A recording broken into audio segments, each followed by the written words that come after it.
wish us luck. It's going to be very intense time over the 2 weeks, day and night of work, nonstop, and we will be hoping for an outcome that will show clearly that Paris Agreement is moving forward. A rich man's world. I have turned the soul of this view. Hello and welcome to the Warsaw Wire, podcast about Poland's economy, business and energy. I'm Alicja Ptak, a senior editor at Notes from Poland, and today we are looking ahead to a major global event, COP30, the upcoming UN climate conference in Brazil. In just a few days, delegates from almost every country on Earth will gather to negotiate how the world moves forward with climate action. For Poland, a country still deeply shaped by coal but rapidly expanding renewables, these talks matter, both politically and economically. So what's at stake for Poland at COP30? What does Warsaw hope to achieve? And how does our position in global climate negotiations evolve? To help us understand that, I am joined by Katarzyna Wrona, Director of the Department of Air Protection and Climate Negotiations at Poland's Climate Ministry. Katarzyna, thank you very much for joining us. Thank you very much for having me. Good morning. This year's COP30 in Brazil marks 3 decades of global climate talks, with high expectations following the first global stocktake and growing pressure for strong national commitments. So in that context in mind, Katarzyna, you will be in Belém in person, leading Poland's delegations. What is at stake for Poland? So let's maybe start from the outset. What is COP about and what is the UNFCCC process about? The general aim of this process is to slow down the global warming. And in order to achieve that, the global emissions must slow down. So what we're doing at COP from the outset is to convince all the parties that this is a global effort and all have to be on board. As we know, European Union and Poland is doing a lot in this respect, but we are responsible for only 6% of global emissions. So at this COP, which is a very important one because it will produce 2 important documents. First one, the NDC synthesis report that will show us what is the global level of ambition and commitments regarding the reduction of global greenhouse emissions by 2035. And the second one is the BTR synthesis report, very technical term.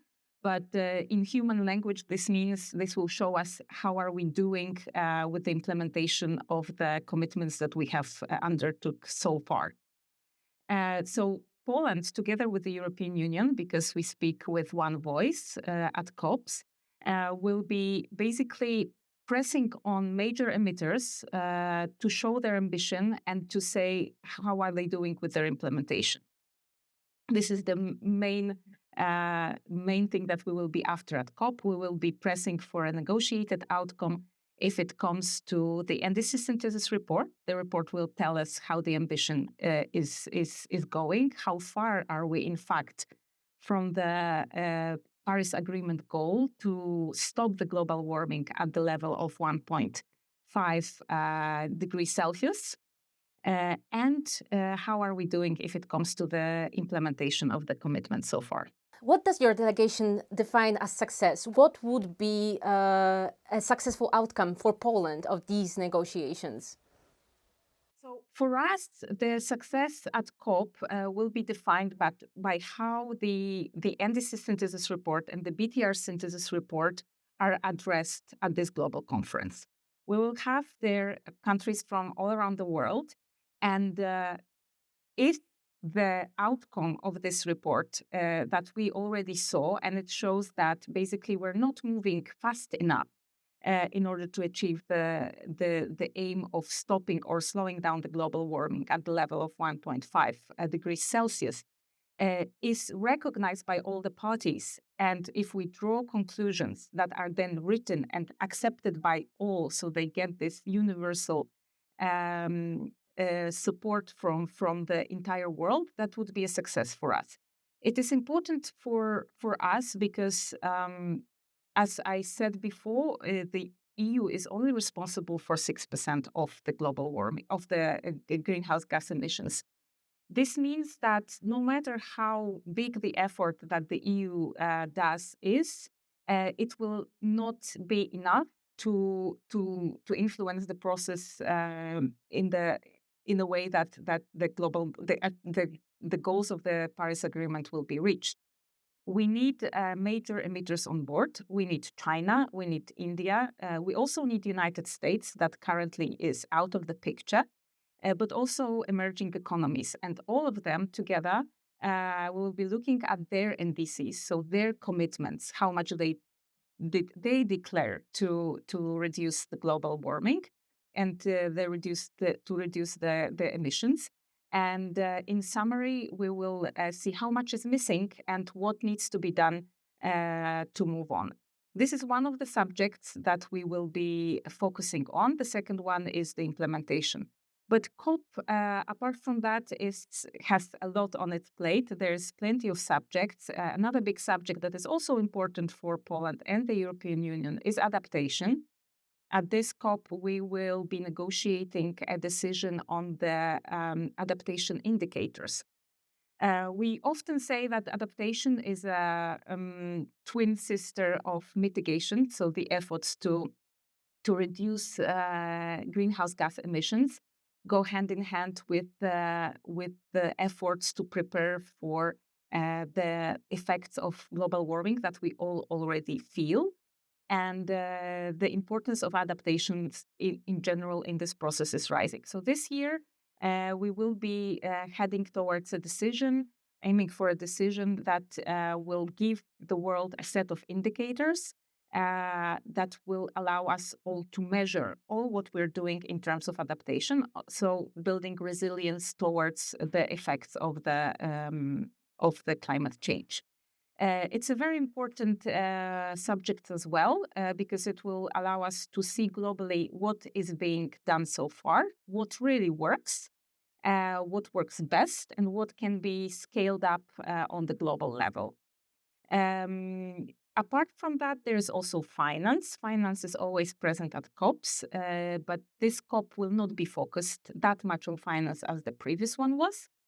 But for the EU and for the Poland, it will be important to send a very strong message that the finance that is a prerequisite really of the action, climate action, because transformation towards the net zero economy is simply very expensive.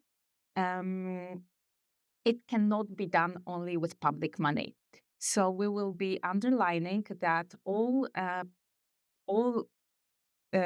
partners and all actors have to be brought on board, and including the private sector, including multinational financial institutions, and the financing in developing countries also has to come from other developing countries, not only from the developed world. This is some sort of seed money that the developed countries provide for the developing world to undertake transformation efforts, but it will never be enough. So we will be inviting all partners, and there will be.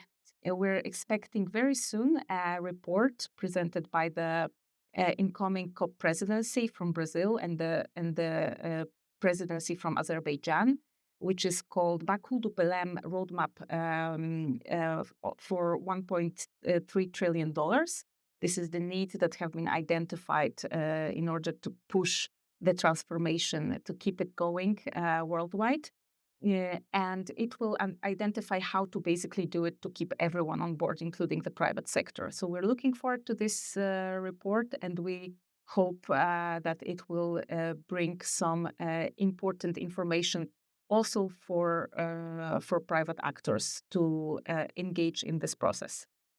So you mentioned the importance of getting everybody on board and supporting the countries that are a little bit behind or need a little bit more of support in order to carry out the transformation. That is the picture globally, but within the European Union, Poland is kind of this kind of country, right? We are a little bit behind, meaning that we are the most coal reliant still, despite the big leap in renewables that we have done for the past few years.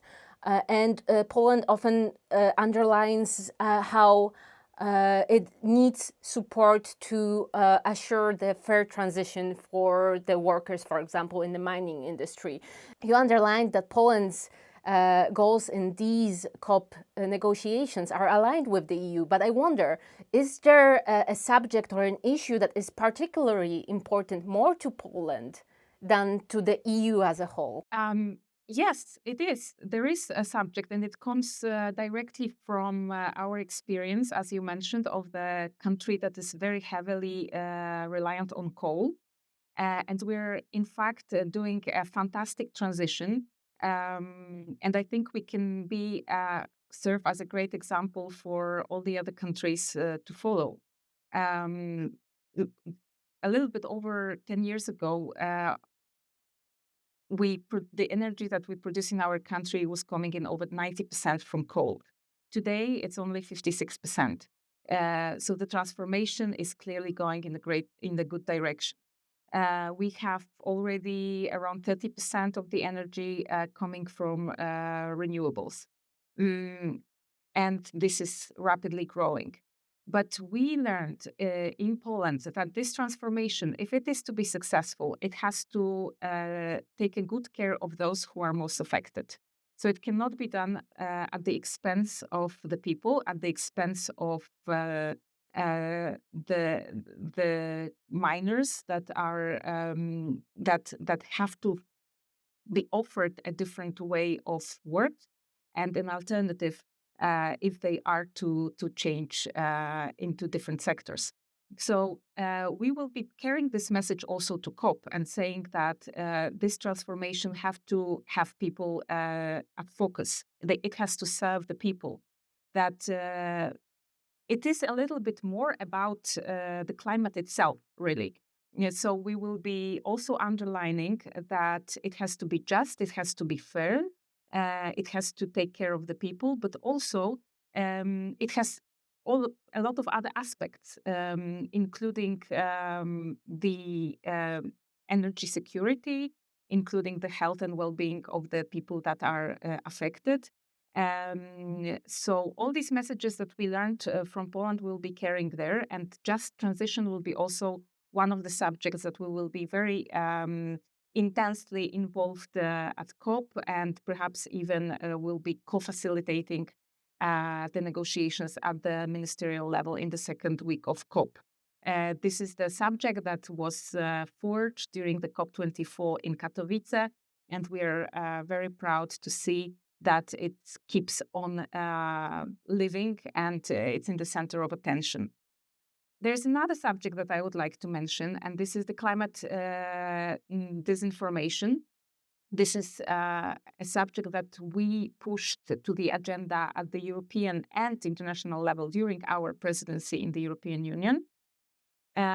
We see very clearly in Poland that the efforts from state actors and non-state actors to disturb this agenda are very strong, and they influence the success of the implementation of policies.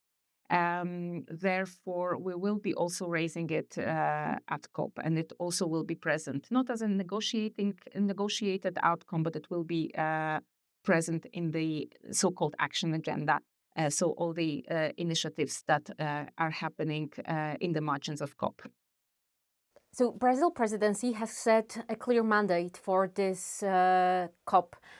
It's about implementation, innovation, and while Poland has signed on various international climate commitments, it has also struggled sometimes with implementation. So I wonder, in this context, why do you think it is so? To be completely honest with you, I do not entirely agree with this narrative, because I think that in terms of delivery, we're doing very well. As mentioned before, we are transforming our energy system. We consequently reduced the share of energy generated by coal. And it's a very steady and clear path that we're following. It's only 56% right now. It's still a lot compared to the rest of the EU, but take into account our starting point. We used to be an economy completely reliant on coal. Coal was the main and almost the only source of energy that we used to generate power. And this is changing rapidly. So we're doing well. And I think this is the message that has to be put through. But now, all the narrative that is around the climate policy right now is complex. And it is because it is a subject that touches upon many other aspects of human life and of the economy. It is an extremely expensive process to carry out because in order to reduce the emissions, we have to fundamentally change the way we produce energy. And it's not something that can be done overnight. It consumes a large share of the budget. It influences the costs of the energy and heating. So it has to be done in a comprehensive manner. And as I said before, taking into account also the people that are affected. This is why the energy policy that in Poland here we're implementing is a very considerable of all these aspects. And I wouldn't say we're doing bad. I think we're doing really good compared to other countries that had a much better starting position.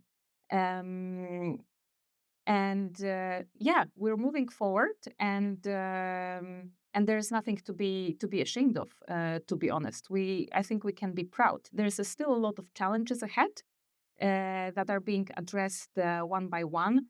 But we're doing it. We're doing it in a very consequent manner. One apart from what I said before, so the falling share of the energy that is generated from coal, the rising share of the renewables.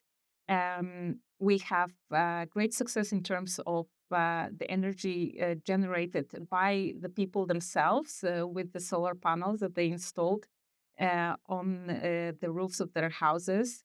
This is really something that is quite unique if it comes to the world. We've had a great success thanks to the My Electricity program, which provided some incentives for people. And now we have over 1.5 million people who produce their own energy thanks to the solar panels installed on the roofs. So this shows that with certain incentives, people see very clearly that clean energy is beneficial. It reduces the costs of their energy consumption. It reduces their bills and leaves more money in their pockets. And this is the way that we are steadily going. So, if I understand correctly, you're saying that it's no longer the story about Poland, the coal-reliant country. It's more and more so the story about Poland, the country that made it, that achieved it, that went through transformation and can be an example for other countries. Am I understanding this correctly? Yes, I think it's all depending on like from what point of view you're looking at it, because I don't want to paint everything in rainbows and unicorns. It is a challenging process. It's expensive. It influences the people's the income that they have to in their pockets, because it influences also the prices of the energy. And but we're moving forward. It raises a lot of questions. It's politically sensitive. So if you look like at the public debate, you might say, "Oh, it's not going as smooth out as we would have liked it to." There is the debate about wind turbines and whether how close should they be to the households. But from my perspective, this is this is really not the heart of the debate, because if you look at the bigger picture, no one really questions whether we should be generating power from renewables and raising the share. It's the details of how to do this that are being debated. And in this context, I think it's clear that we're going in a clear direction.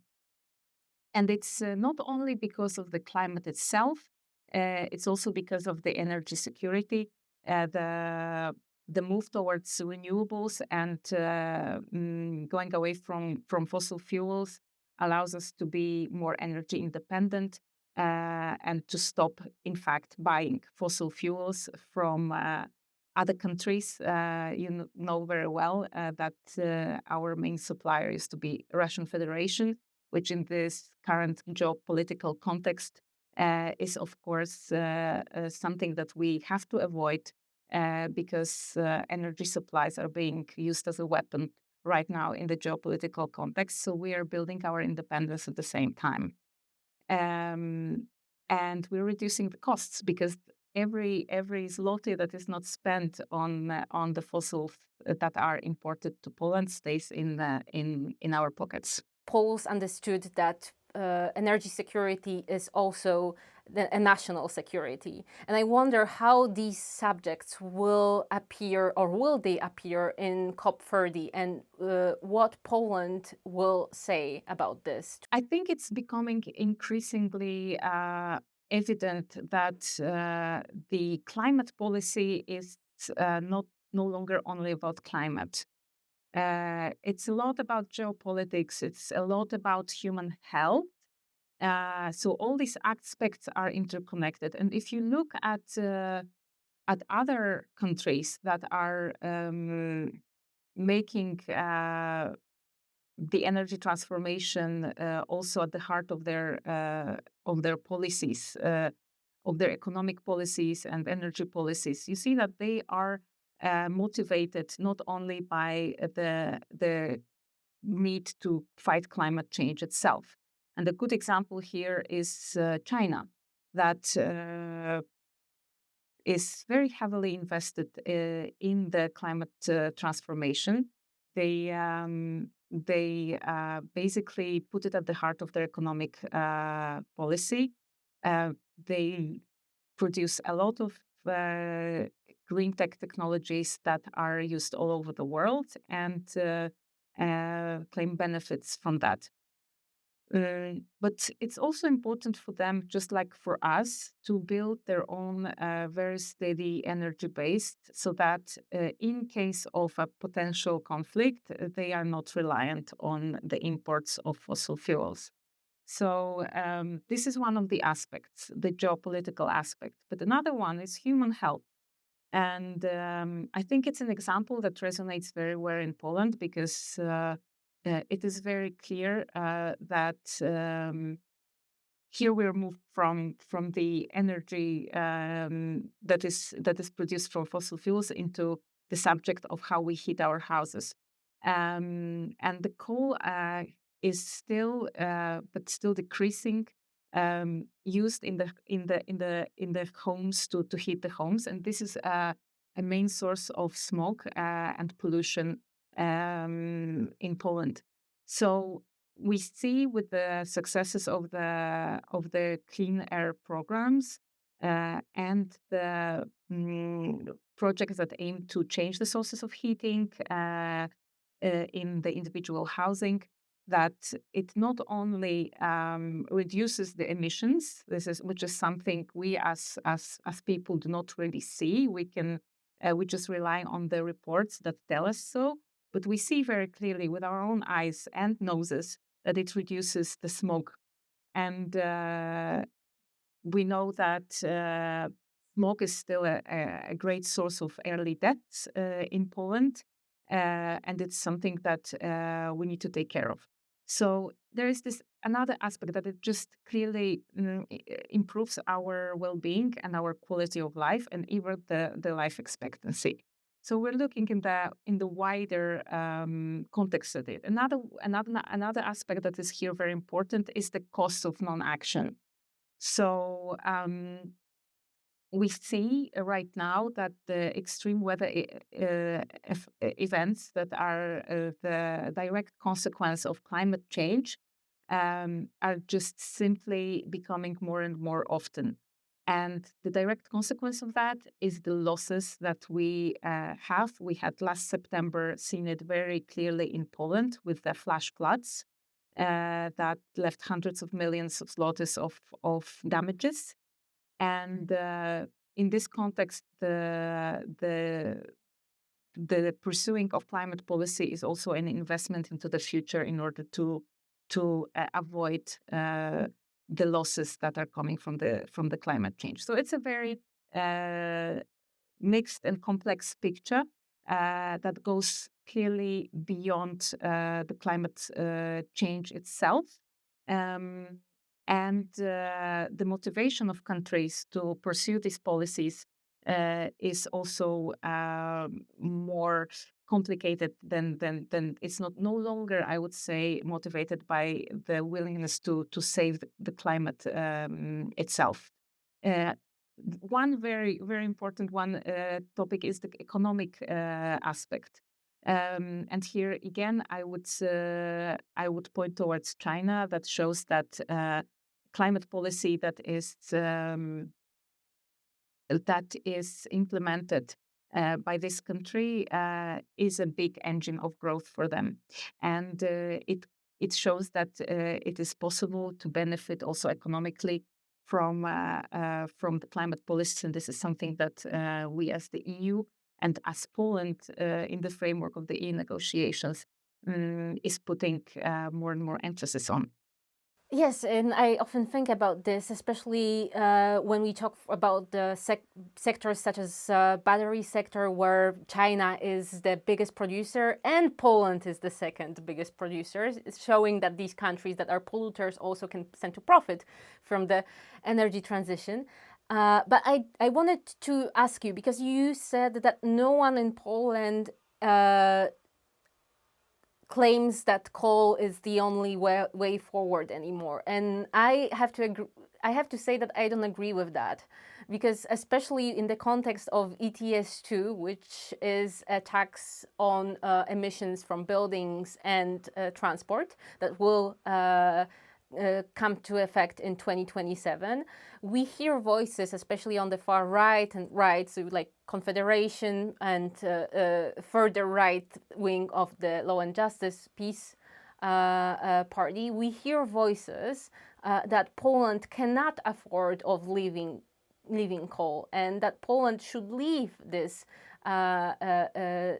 emission system because it is, they say, it is dragging Polish economy down. What would you tell these colleagues of yours, these politicians? Just to clarify, I do not claim that no one thinks that in Poland that we have to that the only way forward is without coal. Of course, this is not the case. My point was that I think it's difficult to argue against the fact that we need to diversify our energy sources, and we need to invest also in the renewable sources because it simply makes sense.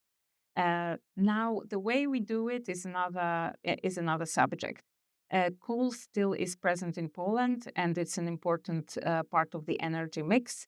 And while the direction is clear, the way how we do it will be developed in a close cooperation with the sector itself.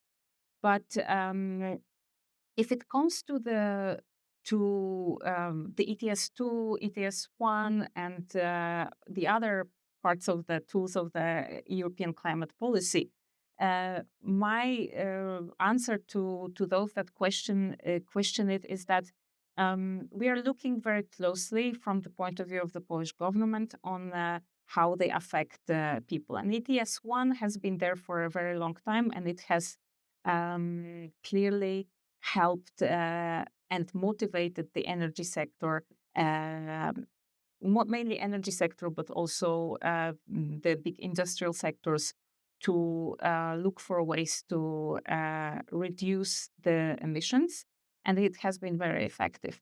Now, the ETS2 is another subject. We are looking very closely at it, and we are signalizing closely to the European Commission that it cannot be done in a way that increases energy poverty and puts unnecessary burden on households.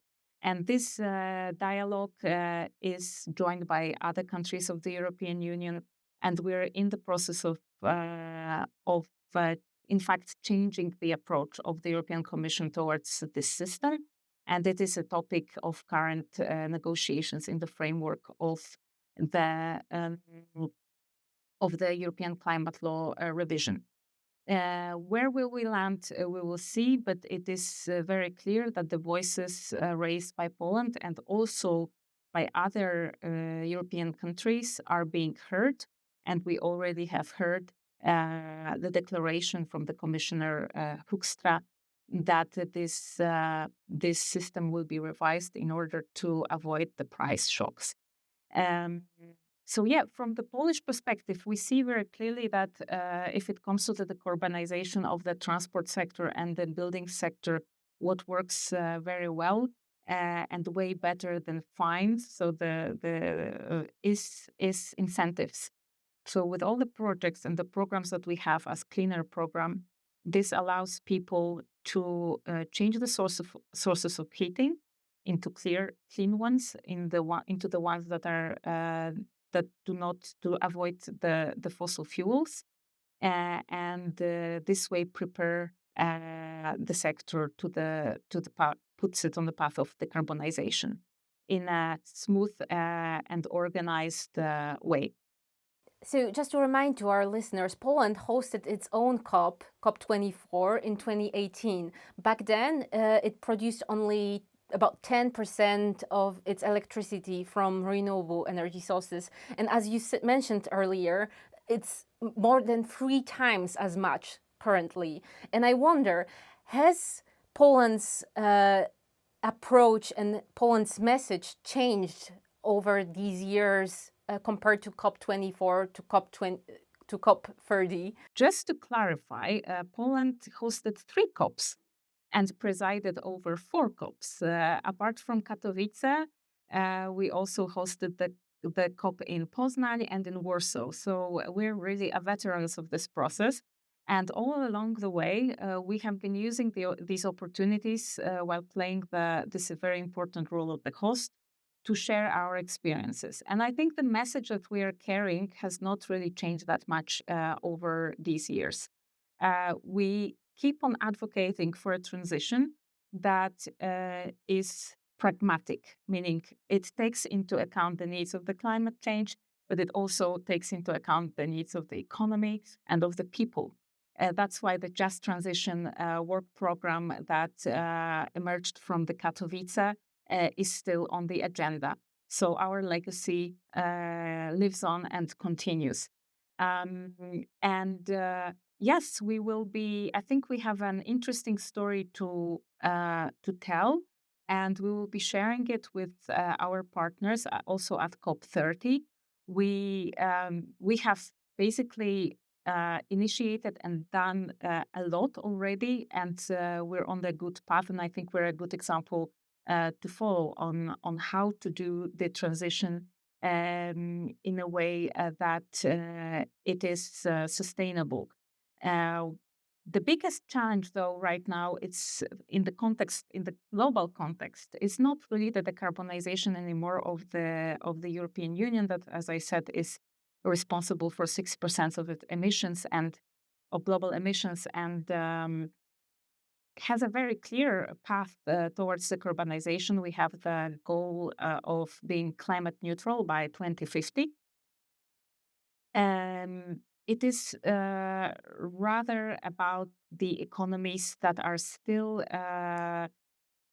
polluting a lot.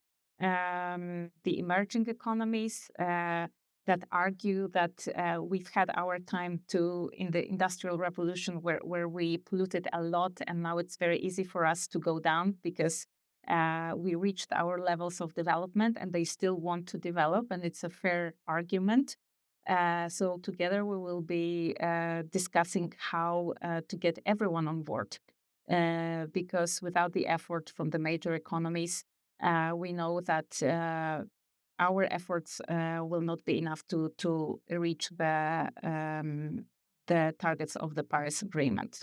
We come with a good experience to COP. We have our main message that the transition has to be global and everyone has to be on board, both in the terms of the commitment to reduce emissions, but also in the commitment to finance the transition in those countries that cannot afford the transition themselves. Wish us luck. It's going to be very intense time over the 2 weeks, day and night of work, nonstop, and we will be hoping for an outcome that will show clearly that Paris Agreement is moving forward, that the aim that we set ourselves back 10 years ago in 2015 to collectively make efforts to reduce the global warming and to stop it at the level of 1.5 degrees Celsius vis-a-vis the pre-industrial era, this commitment lives. And despite that we are still not there, everyone is behind it. And in their own pace, taking into consideration their national circumstances and challenges, all parties are making an effort that they can afford to make. And we're moving forward this way. That was Katarzyna Wrona of Poland's Climate Ministry, who will be leading Poland's delegation in Belém. Katarzyna, thank you very much for joining us today, and good luck. Thank you very much. It's been a pleasure. And that's all for this episode of the Warsaw Wire. If you enjoyed the conversation, don't forget to comment, subscribe, and share it with colleagues who follow Poland's energy and policy landscape. Join us next time when we will shift from climate to the cosmos, exploring Poland's rapidly expanding space sector and opportunities it's creating for business and innovation. I'm Alicja Ptak, and this was the Warsaw Wire. Thank you for listening, and see you the next time.